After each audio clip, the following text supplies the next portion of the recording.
everybody, Frank Markow here.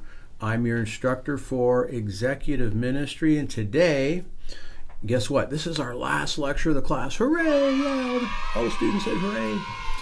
But today is the last lecture for this class, and I got a good one for you here. I'm going to introduce some ideas here that I feel are sorely lacking in most contemporary ministry, but sorely needed, vitally needed. What am I going to talk about today? I'm going to talk about assessing the effectiveness of your programs and assessing the effectiveness of your personnel. Now, that sounds scary. That sounds like a dirty word. Are we allowed to do that in church? Yes, you are allowed and you should. And I'm convinced that your ministry is going to be more effective if you can learn some of these basic principles of program review and personnel review. Now, chances are you do this informally, anecdotally, but it's a healthy practice for you to think a little more structured and formal about how you assess the effectiveness of your program and your personnel. So, this can help your church align with its mission and do all the things that God's called you to do. So I'm super excited about this topic. So let's march on in and see what we got today. So the first thing is, what is program evaluation in a church context? Well, program evaluation is a systematic approach to assess the effectiveness of church programs in meeting their stated goals, right? So you're taking a hard look and you're saying, is this doing what it's supposed to do? Is it reaching the target? Is it having the ministry impact that we thought it was going to when we had this great idea initially?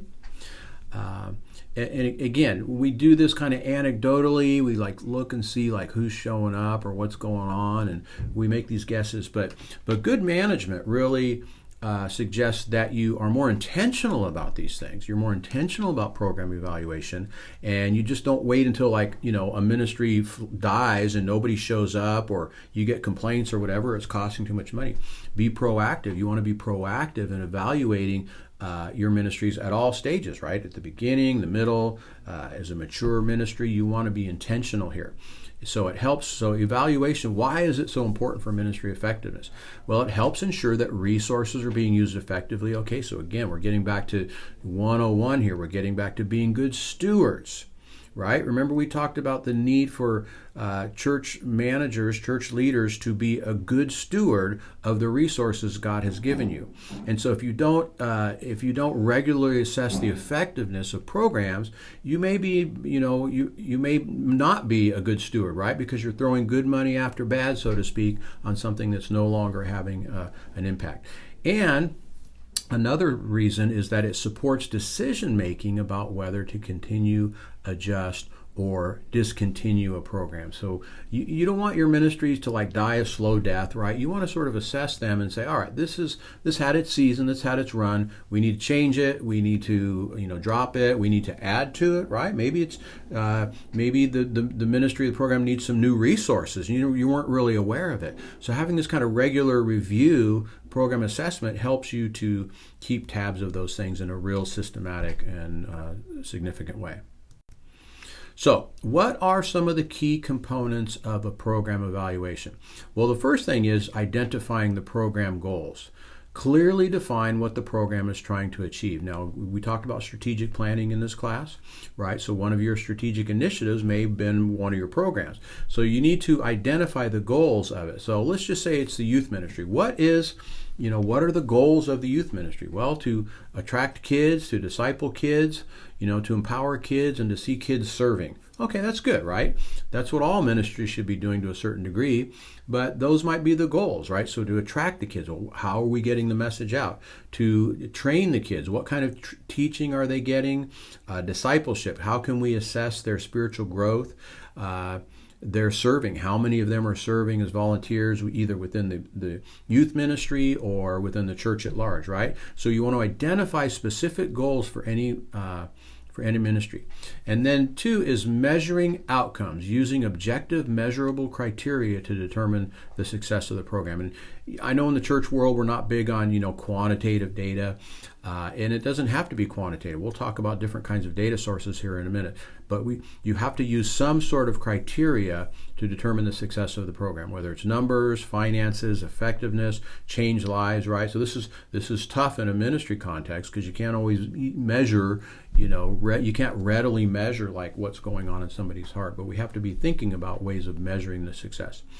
The next step here, the next key component is collecting data and getting feedback. So you want to gather input from participants, congregation members, and stakeholders to provide a holistic view of the program's impact. So, if you just go to the leader, say the youth pastor, and say, how's your program doing? Oh, it's great, Pastor. Oh, everything's great. Kids are showing up. We had the best service last night. People were here till midnight praying. Like, okay, that's good. But is that the only opinion? What about talking to some students? What about talking to some parents, right? So there's a lot of stakeholders and perspectives that you can collect data from. And then the last step here, the last idea is making adjustments. So you use that data you collected to improve the program and make necessary changes, right? So you've done a program review, you've learned some things, and then based on what you learned, you make some changes. Now, there's different types of program evaluation. The first one is what we call formative evaluation, ongoing assessment during the program to make real-time adjustments. It ensures that the program remains on track, right? So this is where something is just starting. It's formative. It's just developing. So let's just say you had a new ministry or initiative or something. 3 months, 6 months, a year in, you want to be assessing how well it's doing to kind of make sure it's on the right track. And let me just mention something here too. Sometimes in the church, we'll come up with a grand vision for a ministry or an idea, and it becomes all-consuming, all important. Everything else kind of falls by the wayside, and we focus on this one thing. And then 6 months later, it was a big flop. It didn't work. Might I recommend, dear students, is that you start things out, you roll things out more in an incremental or in a pilot program kind of a way, right? What's a pilot program? It means, we've got a great idea. We think the Lord has inspired this idea, and we're going to start by implementing it over here, or we're going to implement it over here. So in other words, it's not going to be an all church, all hands on deck, pull out the banners and all that kind of stuff. It's just an idea, and you want to see how well it does in a small version, so that way you can kind of explode it across the church. So you've had some success, a track record, you know what works, you know what doesn't work. So I encourage you, think about piloting pilot programs for any kind of initiative before you put a lot of time and research and energy into something. Now, this might go against some of your sensibilities. Well, what if the Lord told us to do this? Yeah, that's great. I'm all about the Lord telling us to do things. We should be hearing from the Lord, right, in terms of our strategy and all those sorts of things. We talked about that early on in the class. But does that necessarily mean that we have to throw the kitchen sink at it right away?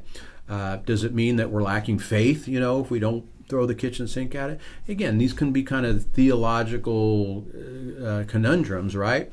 But again, what's the goal of this class? What is the goal I've been trying to reinforce is to be good stewards. So if you spend a lot of money and time and energy and opportunity costs at something that may not pan out, you're not being a good steward. And we know the Lord wants you to be a good steward, right? So try to balance your zeal for a project with sort of the feasibility and making sure that you have things off on a good fit before you kind of explode it. All right, so that's formative evaluation. The next thing is summative evaluation, right? So assessing the final impact. And this is usually done at the end of a program to assess its overall effectiveness. Now, you might be saying, well, the program's not over yet. It's like an ongoing thing, like a youth ministry or those kinds of things. This might be more applicable to, let's just say you started a school, or let's just say you had an event. All right, let's use an event, right? Like maybe you had a big outreach or a special worship contest, a concert, something like that. You do a debrief at the end and you say, what went well, what didn't go well? If we were to do this again, how could we change it? What kind of data can we collect, to show that this was an effective program. And then the next idea is process evaluation, examining program implementation. Now, sometimes we're so keen on looking at like the effectiveness and the outcomes of a program that we don't really ask, how did it go along the way? So you might, let's just say you have a special concert or something like that, right? And you want to invite the neighbors, you want to invite the whole community to see your church and to hear how wonderful your musicians are, and hopefully to sense the Holy Spirit and to give their hearts to the Lord. That's great. But maybe along the way you didn't really, execute it all that well. Maybe like some of the musicians were a little burned out, or maybe people got their feelings hurt, or maybe somebody was excluded, or sort of a conflict situation, right? Where people, they were troopers and they went through it, but there was some messes going on along the way, right? So what was the process? Can you evaluate the process of a program and how things were executed? That's another important idea. So let's talk a little bit about setting program goals and metrics. Now we talked about strategic initiatives early on. So this is kind of a similar concept here. So it's important that you set clear, measurable goals, right? So again, a goal like, we want to reach our community for Jesus. That's a good goal, but it's a bit vague and hard to assess. It's like, how do you know when you've reached your community for Jesus? Maybe setting up some more incremental kinds of goals, like we're going to have 3 outreach events per year. We're going to have something on spring break, and we're going to have something in the summer, and then we're going to have a cool Christmas musical, or we're going to have a Christmas box outreach for those kinds of things, right? So set up some specific things that you feel will get you to that larger goal, and things that are measurable, right? So remember, SMART goals: specific, measurable, achievable, relevant, and time bound. So go back to your goal setting 101 to talk about, all right, how do we come up with clear, measurable goals for this program? And then you want to make sure that you align the program goals with the church mission and vision. So every program should support the larger mission and vision of the church and align with the strategic plan. Remember that? We talked about strategic plan. So you want to ask yourself, how is this program advancing the overall mission and vision of the church? Now, I remember back when I was on staff, I was the guy that the pastor would send, the weird ideas to. People come to the congregation. If you're a pastor, I'm talking about. Somebody comes in and says, Pastor, we should do this. We should do that. We ever thought about doing this? And we had those people, and senior pastors say, go talk to Frank Markow about that. He'll help you. So I'm the one who sat there and kind of vetted some of the strange ideas. But we had a guy who came and he said, Pastor Frank, I got a great idea. We should have people donate their cars, and we'll fix them up, and then we'll sell the cars at a profit. Now, what do you think this guy did for a living? Yeah, he was a car flipper, right? And I kind of thought, it's like, wow, well, so we do preaching, and we do teaching, and we have worship, and we have outreach. Is there room, to collect cars and fix cars in our ministry? Now, that might be not a bad idea for a ministry, right? But at that time, there was no mission or vision that had anything to do with fixing cars, right? So you're always asking yourself, is this align with our program? Does the program align with the goals, mission, and vision? Now, maybe we could have. Maybe it was just a fundraiser thing and the money went to a certain thing, right? But there's a lot that went into a ministry like that we did not see as missional at that time. And then the last idea is selecting key performance indicators, or KPIs. Maybe you've heard that jargon thrown around, right? KPI, key performance indicators. Now, you always have to look at things. What can we measure? What are some points of data that we can use to help us determine whether a program is effective or not? Well, maybe attendance, right? Maybe the engagement rate, how engaged people are, how many people go that extra mile, sign up, volunteer, serve, those kinds of things. Spiritual growth indicators. Now, again, this is the tough part in ministry, right? It's like you can't always see the spiritual growth, but you can ask people questions like, for example, you have a survey of the women's Bible study, and you kind of say, hey, how has this Bible study impacted your relationship with Jesus? And, they might say, boy, I've started to do my Bible reading every day, and I'm praying more, and I'm moving in faith more, right? So you want to figure out what's going on in people's hearts that they can externalize and share with you. That is evidence, right, of the success. Those are some KPIs for a spiritual kind of a thing. So you have to be creative with this one, right? Because again, it's not easy. It's not just counting people that show up or counting dollars that are going into the offering plate. Nickels and noses, right? That's kind of the traditional KPI for every church. You have to think about what is our mission and how do we measure whether we're being successful in the mission. The mission is what? Making disciples overall. So you want to figure out ways to assess how effective you are in doing that.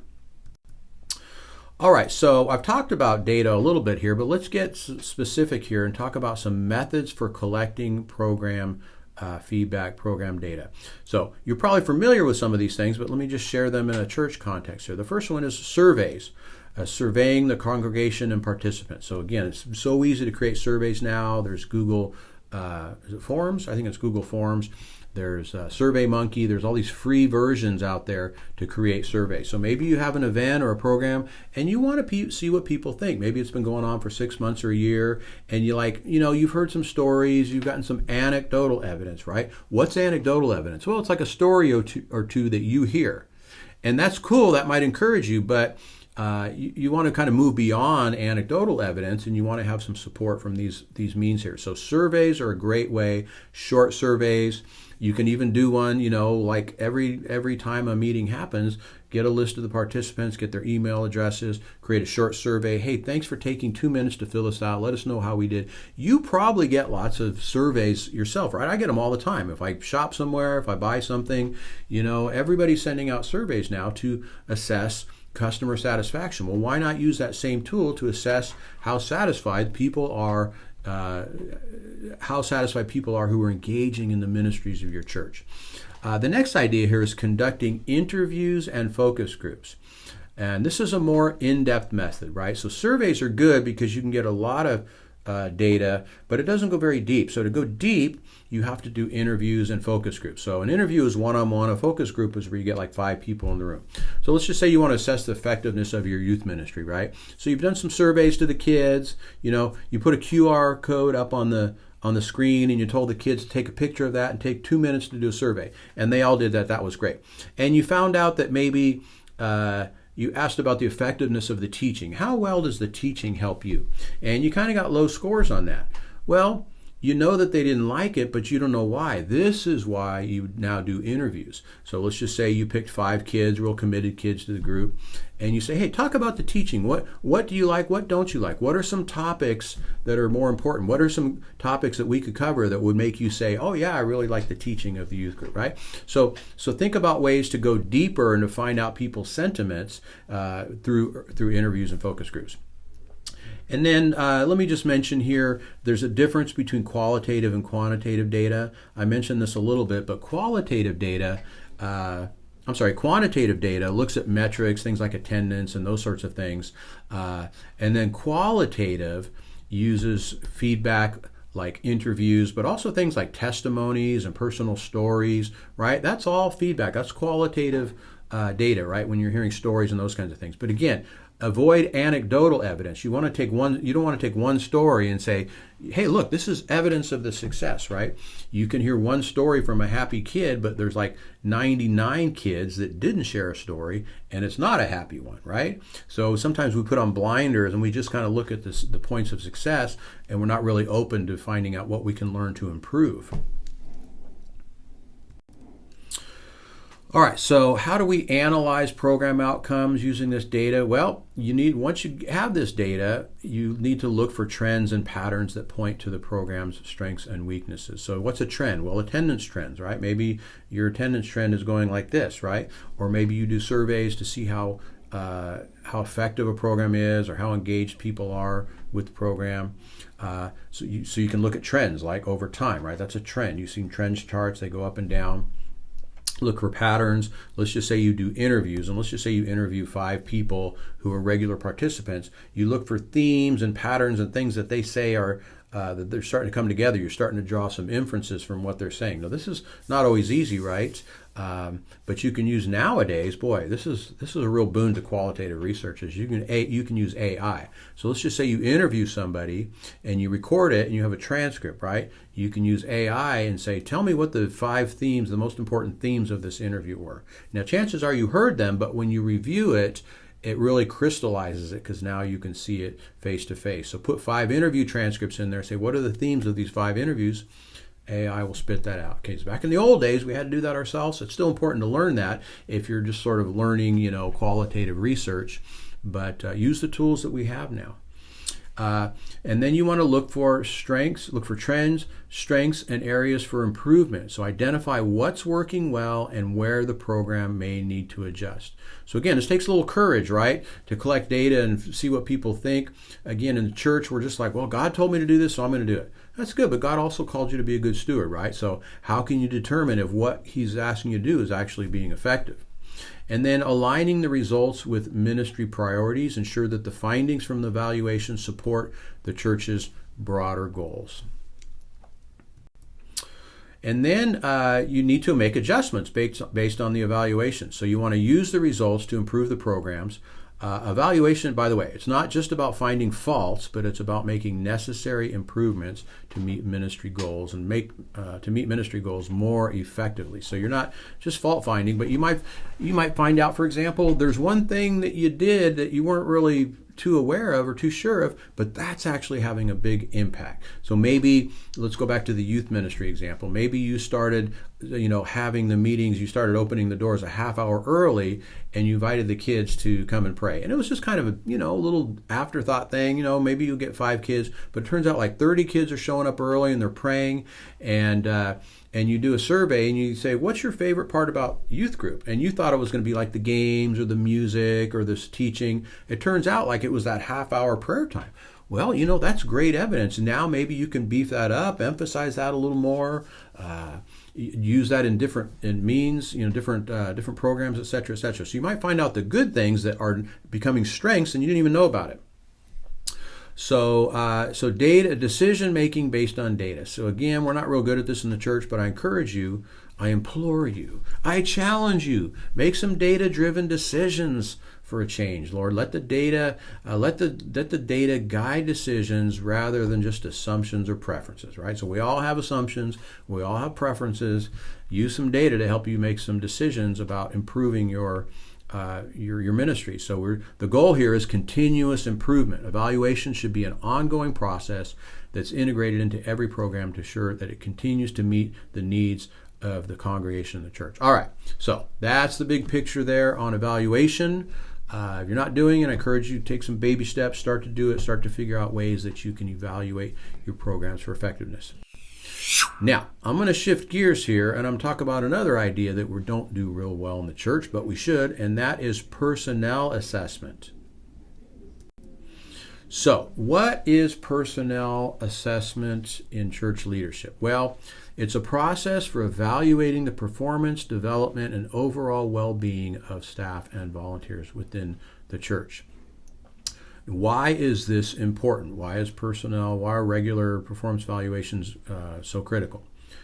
Because it supports personal and professional growth and ensures alignment with the church's mission and can help you identify areas for additional training or support.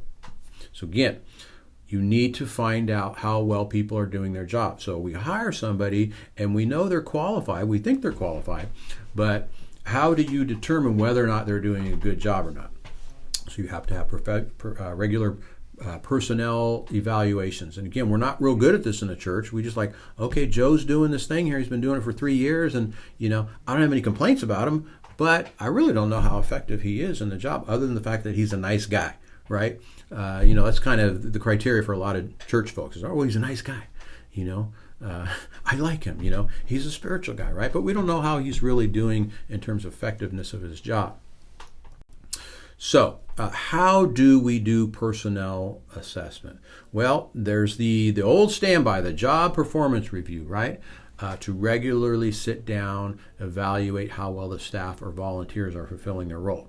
Now, if you work in a job, you've probably had plenty of these, right?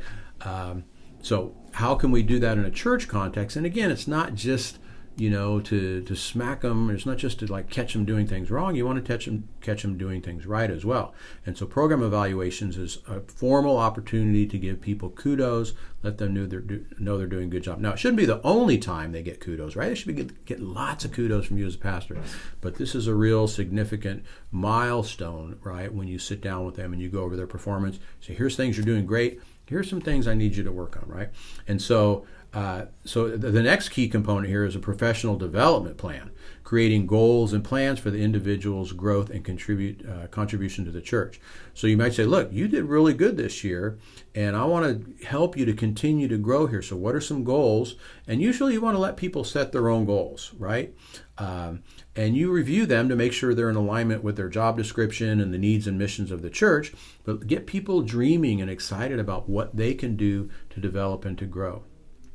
And what are some of the things? Well, in a church context, thinking about spiritual growth and well-being, right? Assessing people's spiritual health. And again, this isn't always easy, but this should be part of the criteria. So really, if somebody's on church staff, whether it's a staff person or a volunteer, your primary concern is like their spiritual growth and how that contributes to what they do in the ministry, right? Because we know effective ministry comes from people whose hearts are in the right place, people who are in the Word, right? People who are prayed up, people that God is working through. So how do we see that? How do we identify that? How do we encourage that? And then, of course, one of the key components here is feedback and coaching. Provide constructive feedback and ongoing coaching to support development. Now, sometimes we just think of performance evaluations as to catch people doing things wrong. You want to catch them doing things right, to develop those things, encourage those things, steer them a little bit in the right direction. All right, so how do we do a performance review? Well, let's talk about some of the elements here. First of all is preparing, right? Gathering data and feedback before conducting the review. Be clear about the goals of the review. So a lot of times you'll ask people to sort of do this formally in writing. What are some of your key accomplishments this year?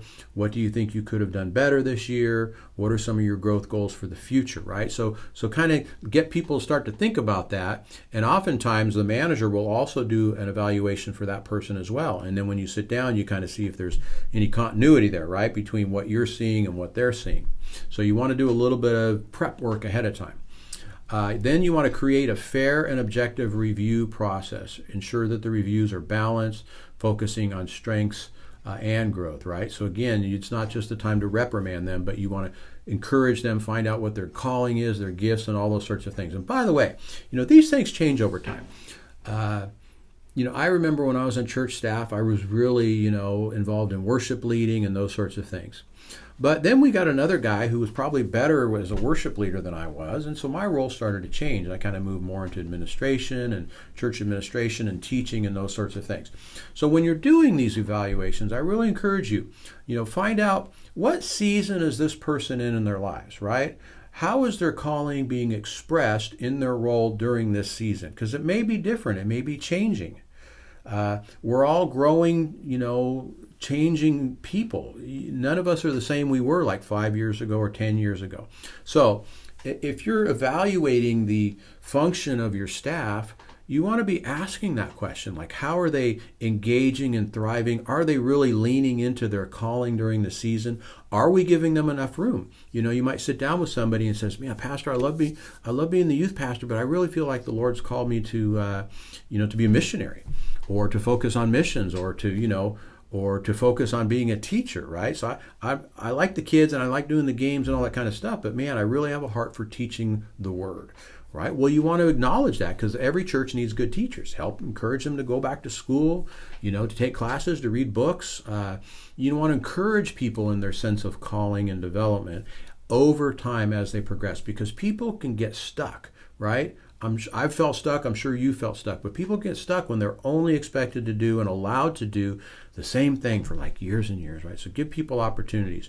And then, of course, give feedback in a way that's encouraging but also actionable with clear steps for improvement. So again, if you want to be data-driven, set some goals for those people so that in 3 months, 6 months, you can kind of look back at that and say, well, you really did a good job. You really grew in that area. So what are some of the tools here? Well, self-assessment tools, encouraging individuals to reflect on their own performance. I kind of talked about that already. 360-degree feedback. Now, what is that? Well, 360 feedback is where you collect input from peers, supervisors, and the individual being assessed for a well-rounded view. So instead of just like you as their supervisor evaluating them, you get data from the people that serve underneath them, right? And you get data from their peers. This is called 360, like the geometric metaphor here, that it's going around in all directions. Supervisor, peers, subordinates. And if you get input from subordinates, you're probably going to get a different perspective on this person's performance. So let's go back to our youth pastor. Let's just say you called on not just you as their senior pastor, but you got feedback, you did an assessment from their peers, from some of the volunteer leaders, or maybe even some of the students, right? So you ask them, how do you perceive this guy? How good of a job are they doing, right? That's going to be a lot different than you and even people under them, right? So peers, so other staff members, and then people that work directly under them as they're a supervisor. That's a 360 approach. You get a lot of good data from that approach. And it's not always easy to do that, but that can be a goal for you. And then setting goals. So after the review, set specific personal, professional goals to work on. Okay, so I already kind of talked about that, but the end result of this thing should be to help them to think about how they can continue to grow and enhance their performance in the ministry. All right, so what can I say in conclusion? It's important to think about program evaluation for ministry effectiveness. It's also important to think about personnel assessment for staff development. Now, by the way, I didn't make a distinction here between staff and volunteers. This might raise a good question. Should I evaluate volunteers? You might just be so grateful that they show up, you don't care how they do. It's like, hey, Joe shows up, Sally shows up every week. I'm not going to say boo to her because she's there and I really count her. Maybe that's your approach. Maybe that's fine. But I think, even volunteers want some feedback once in a while, how well they are doing in their ministry role. So consider, again, it might not be as formal, but there should be regular touch points where you're helping these people to think about how well they're doing in their ministry role. And of course, the goal here is continuous improvement and ministry effectiveness towards the God-given mission and vision. So again, the goal isn't to create bureaucratic processes and meetings and forms and all those kinds of things. The goal is to continue to grow and to learn in order to accomplish everything you have set out to do. And so evaluating the programs and evaluating the personnel is just one means by which you can continue to grow and do the things you're supposed to be doing. Well, that is it for today. And by the way, this is the last lecture for our class. I'm so glad you came along for the ride. I hope this lecture was helpful and important to you. I hope all the lectures are helpful and important to you, but thanks for watching. God bless you. Keep in touch. My contact information is in the video here below in the comment section. So keep in touch. I'd love to stay in touch with you. Let me know how you're doing and if there's any way I can serve you in the future. That's it for now. God bless you. Frank Markow signing out.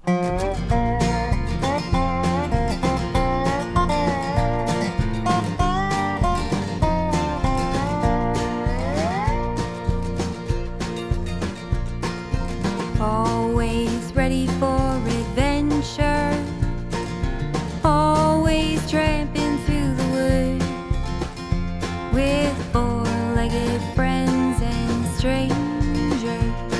She'd whistle just because she could. Always thinking of others.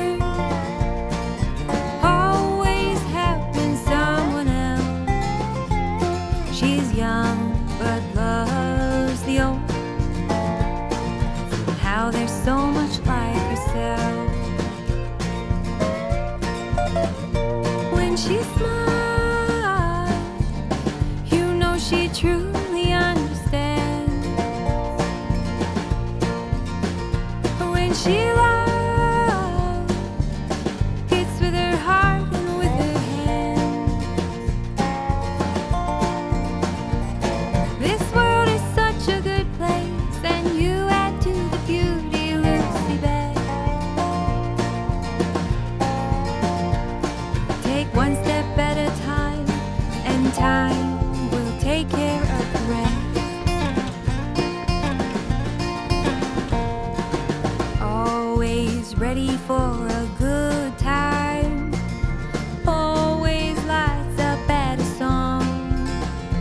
but she knows the sting of hard times.